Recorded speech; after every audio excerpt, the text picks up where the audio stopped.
heart, the beat goes on, na na na na na na. Right. Yeah. Hello, everyone. Today I'm with my friend Hannah Witten. Hello. This is a real life proper feminist. Oh. Kill it! Kill it with fire! She's so professional. No, but in all seriousness, you know a lot about the subject, more than I do. And I did a video on it earlier in the month. I got a lot of interesting comments. Feedback, yeah, sure. Hannah, would you like to introduce yourself? Hi, I'm Hannah. I make sex ed videos and videos about feminism and stuff. And so I talk about it a lot and think about it a lot. Like I think about it a lot. And read and watch and all of that stuff. I absorb a lot of it. Hi, I'm the Skeptic Fox, and I absorb a lot of feminism too. So much so that I've now got stage 5 cancer. Basically, I didn't really know how to sum up my thoughts on most of the topics that were raised in the feedback. But I feel like talking about it with Hannah will be a good idea. We have a notepad and everything. We wrote it down. Very professional. One of the main comments that I got was basically, I'm not a feminist, but I'm for gender equality because men have issues too. So at least you have one sensible audience member. Okay. What do you think? I have a lot of thoughts about this. So the first thing about labels, whether you label yourself a feminist, an equalitist, a humanist. I used to be very much, if you don't call yourself a feminist, then you're an asshole. Okay. And now I'm kind of a bit more like, call yourself whatever you want to call yourself, but don't be an asshole. The best way to explain this is to talk about why I, specifically me, use the word feminist. Feminism is for gender equality. So even if you say you're not a feminist but for gender equality, me too, I'm for the same thing. Did anyone else think then that she was going to say if you believe in gender equality, you're a feminist? The way that I think about it is that if you don't call yourself a feminist, then you're not recognising the systematic historical oppression against women. Oh no, we recognise the historical oppression of women, but times have changed and feminism has become redundant, at least in the West. We've come a long way, and yes, men have issues too, women have issues, everywhere else in between on the gender spectrum have issues. Trigger warning, 2 genders. Usually all these issues are due to the patriarchy, which is this invisible system. The reason why I call myself a feminist is because I recognise the fact that even though the patriarchy screws men and women over equally, historically and currently so, women do bear the main brunt of it. Hang on, what did you just say? Even though the patriarchy screws men and women over equally. One more time, please. I'm pretty sure I just heard you say that the patriarchy screws both men and women up equally. Equally, historically and currently so, women do bear the main brunt of it. Hang on, so let's get this straight. You think the patriarchy screws over both men and women equally, but women get the main brunt of it? How the hell can it be equal if you're saying women get it worse? That's a contradiction, you absolute fuck nugget. So that's why I use it. And women and men suffer differently. The things that the patriarchy makes shit for them are very different things. Most of the time, men benefit from the patriarchy. What, you mean how the patriarchy benefits us by the unfair divorce settlements, or how it benefits us by giving us longer sentence than women for the exact same crime? Yeah, I can totally see what you're talking about. Do you do me a favour and sum up the patriarchy Okay. in a sentence? So the patriarchy is the systematic cultural ideas that we have in society that value masculine tendencies and characteristics over feminine tendencies and characteristics. Yes. You mean like how masculine features are favoured in child custody cases where men win the most battles? That's a very good sentence. For example, I was watching a video yesterday on how the majority of Hollywood movies have females in a kind of sexy costume and they're not the lead.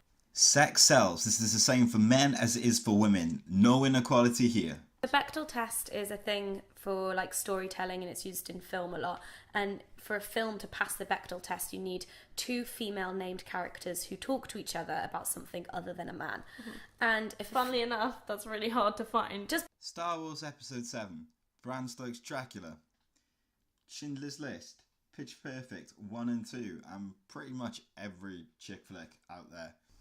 That wasn't hard at all. Don't know what you guys are on about. Because a film passes it doesn't make it a good film, and just because a film doesn't pass it doesn't make it a bad film. We're not like being film critics here. It's the Bechdel test is about representation and visibility. The men's issues thing I've been thinking about a lot recently, because basically men get screwed over by the patriarchy as well because of the expectations of masculinity and what that means. The main thing that a lot of people bring up is the fact that the biggest killer of young men is suicide. So if feminists could stop getting in the way of men's shelters being set up, could stop shutting down MRA meetings at universities, and stop spreading this idea that men are naturally toxic, that would be fucking great. And actually men have really high rates of mental health problems because it's not seen as like manly or strong to talk about your feelings. Mm-hmm. As someone who has suffered from mental health in the past, who the fuck are you to diagnose the cause of someone's mental health problems? So that's a way that the patriarchy kind of screws Exactly. up. And feminists care about that Yeah, too. yeah, it that's damages like women, part men, of yeah. exactly. That's part of what we do. Like if you break down the patriarchy and you break down gender roles, everyone benefits. Exactly. Do you ever notice that when a feminist says they care for men, they never actually give any specific details to what they've done to help men in the last few years? They never talk about the privileges or advantages that they have just for being women, and they never offer to give these privileges up. Now, I'm sorry I haven't paid enough attention to you feminists being too afraid to walk home in the dark, but I'm too busy having a higher chance of being attacked at night to care about your delicate little fifis. That was very good. Yeah. You're so I'm good at trying. this. I'm so glad you're But here. they're still going to come for us. Oh yeah, absolutely. Another comment that I saw floating around a lot, which is very fair, was you're just into white feminism. You're too first world. Yeah, so correct. Well done for noticing that we are white and we are feminists. And well done for ignoring the key phrase in that point, which was first world, just in case you didn't know. That basically means that we're going to have a very particular worldview and a very specific experience of being a woman. Everyone has a different experience of being a woman. Which to you means being able to make YouTube videos criticising the society that oppresses you so deeply, being able to drive, being able to vote, and being equal in the eyes of the law, compared to people in Saudi Arabia who are actually fucking oppressed. Intersectional feminism is where that comes in, and it's about recognising different identities. So taking race into account, taking class into account, taking sexuality into account, all of these different things, and recognising that everyone's experience is going to be different, and therefore feminism needs to accommodate to the different needs of different women. And to be honest, I really don't want you to stop this intersectional stuff, because it seems to be what's killing the movement, and I can't wait for that to happen. We're going to mess up because we have privilege, and we're going to mess up because there are some things that we just don't notice. Mm-hmm. But our job is to sit and listen to people with less privilege than us, and then basically support them. A tenor says she's about to say listen and believe. A comment if you say you're just white feminists, because we're white and we're feminists. Yeah, we have a lot to learn. But I definitely try and practice intersectional feminism. You haven't addressed the point at all, though. The point was that you only focus on the first world. By talking about intersectionality and how you look at different groups of women in the same society, you fucking prove that, you fucking morons. I got an interesting comment that was, this woman was saying that if you put yourself in the mindset that everything is offensive, she was black and she was saying that if I put myself in the mindset that everything is racist, then I'm going to feel as though everything is racist and everyone's attacking me. And she was like, well, it's similar with sexism. What do you think about that? And she's absolutely right. If you keep on looking for reasons to be offended, then of course you're going to find it. But I will remind you that offence is taken, not given. I like to use the analogy of feminist goggles. So once you see the patriarchy, you have these goggles on, and you can't unsee it. Uh-huh. It's everywhere. It literally is everywhere. You can see it. And it's exhausting, it's tiring, it's scary. Is your daughter not buying into feminism? Are there no safe schools in your area? Then I present to you feminist goggles, scientifically proven to be quicker and more efficient method of indoctrination. But that doesn't mean we can't take them off. I like to take my feminist goggles off sometimes when I'm watching a film that I know has just like is really sexist, but I'm just going to enjoy this film. Like, I just don't want to have to think about it. So it is easy to get offended a lot, but it's also important to kind of like retain a sense of humor and also like pick your battles. Surely it's better to keep things in perspective all the time rather than when you're just too tired to go on a feminist rant. I think is a very important thing because it can be tiring. You're so good at this. Stop You're so good at this. They're going to tell me otherwise, so it's fine. My ego will be in check. Lol. The last thing that I noted down, I mentioned in the video that I experience sexism every hour. And I want to clarify that because a lot of my work is online, I spend a lot of my time on the internet, and there is a lot of casual sexism on the internet. You probably see a lot of it because you're a feminist, and feminists are notoriously well known for being easy targets for trolls. Exactly. Ooh. Well, like this morning, I went for a run and got catcalled. I hadn't even been awake for an hour. You just kind of don't mention it because it's just something that happens all the time. It's also not a big deal and not a crime. I mean, do you think men don't get what feminists call harassment directed at them? People who don't experience sexism, it's really hard to see. So like for us, it's really hard for us to see racism because we're not victims of it. First of all, that's built upon the false premise that only white people can be racist and only men can be sexist.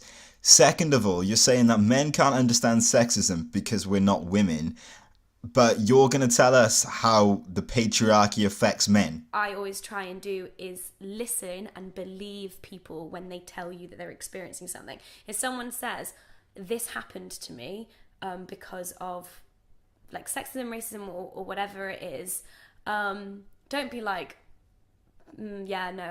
I don't believe you, like, or, but it doesn't happen that often, does it? Or like doubt them or make them doubt themselves. Like, you just accept what they say. And I called it.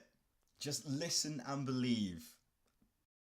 I'm sorry, but your vagina does not make you incapable of lying. Therefore, I'm going to carry on using my common sense and not just believe someone based off the fact that they're a woman and they're saying something bad happened to them. Believe them, like really believe them and support them in whatever way they need. Do you really think they need any more opposition? Come on now. Yeah. Opposition. When someone cries rape, a fucking lynch mob forms. It doesn't matter whether the guy did it or not.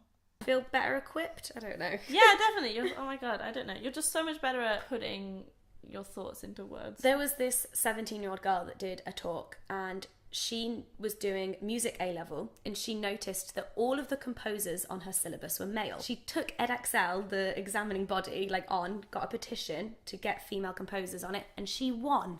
Which is great if it adds anything more to the course than this is just a woman.